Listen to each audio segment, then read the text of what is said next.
Hi, I'm Rishi. Welcome to my YouTube astrology channel. I have been studying astrology for over 20 years and have been on the internet for about as long. So this is something I should have done a long time ago.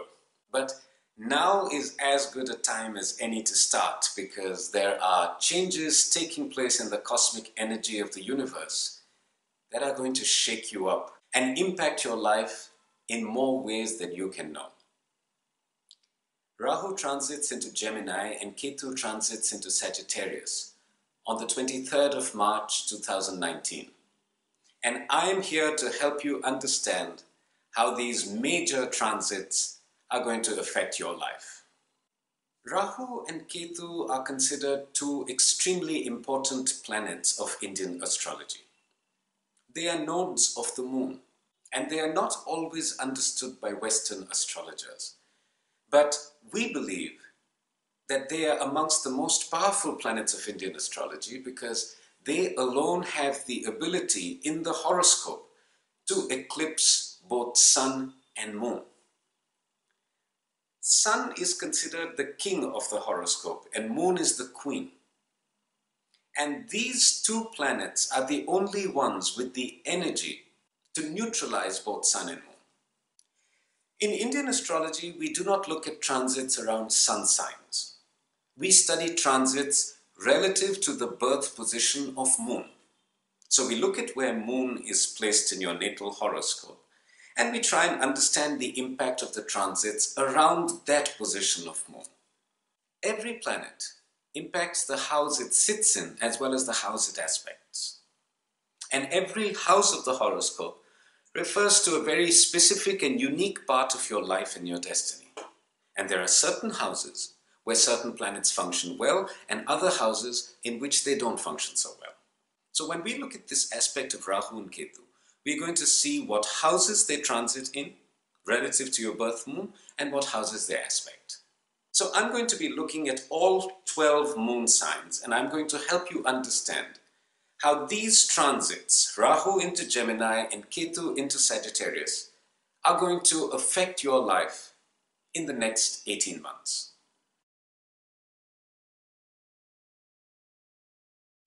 If your moon is placed in Cancer, then the next 18 months are going to be a period of extreme transition for you.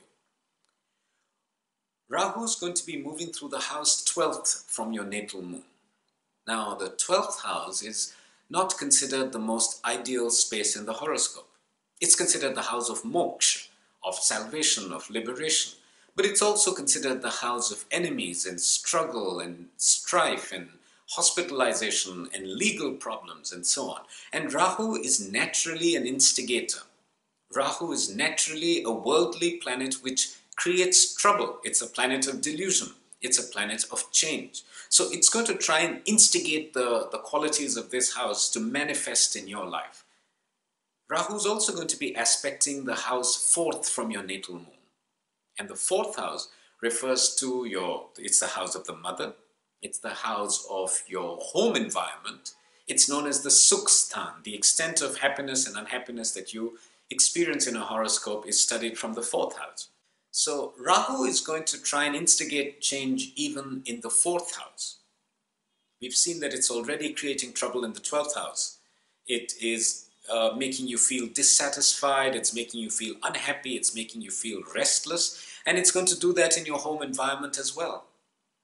It's going to make you want new beginnings, you will want change, you will suddenly feel dissatisfied with how things are at home.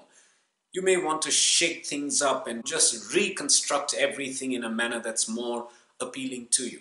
Rahu also aspects the 8th house of this horoscope.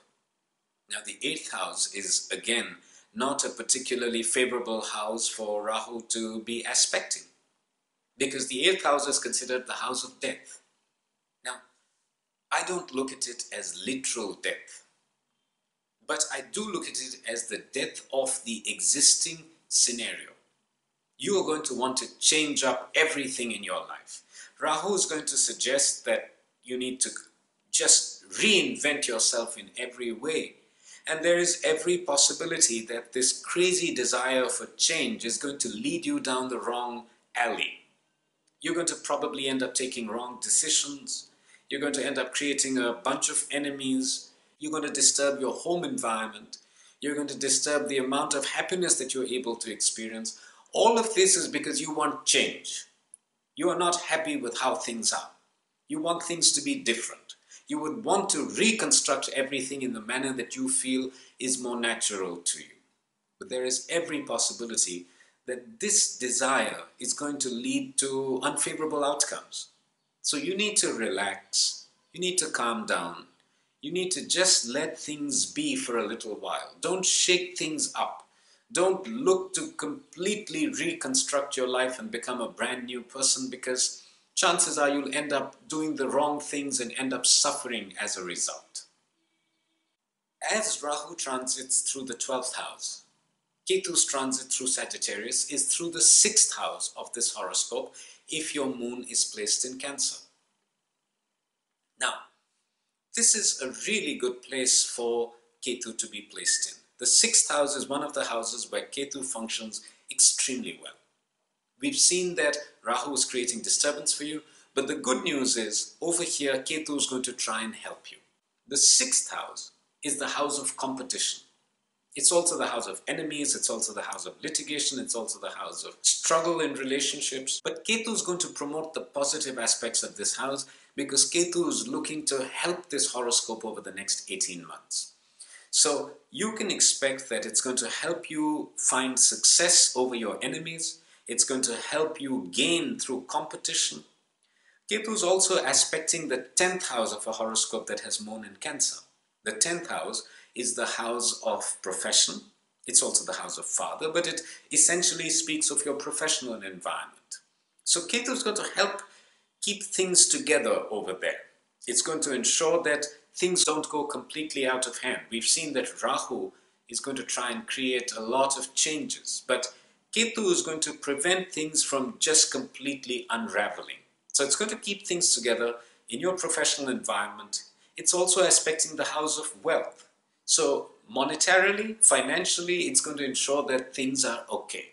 That even though you have a desire to change everything up, maybe your home environment, buy a new car, buy a new house, invest in something that you really want to, Ketu is going to ensure that things don't go completely out of hand. It's allowing you to succeed in competition. It's giving you victory over your opponents or your enemies in this case. It's keeping your professional space intact. And it's also ensuring that financially you don't end up in a really difficult situation.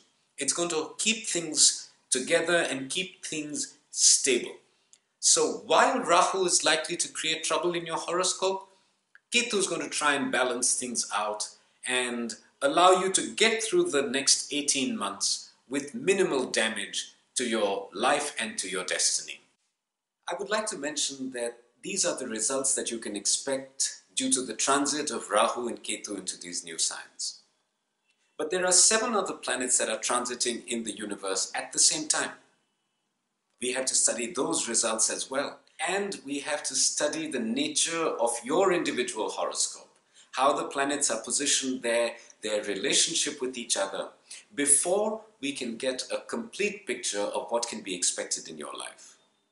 However, I feel reasonably certain that the results that I have spoken of just now are the circumstances that will attempt to manifest in your lives over the next 18 months as a result of Rahu's transit through Gemini and Ketu's transit through Sagittarius. Thank you for watching my video. I look forward to hearing your comments and suggestions, as well as your ideas about what I should do in other videos that I'm planning up ahead. Do write to me.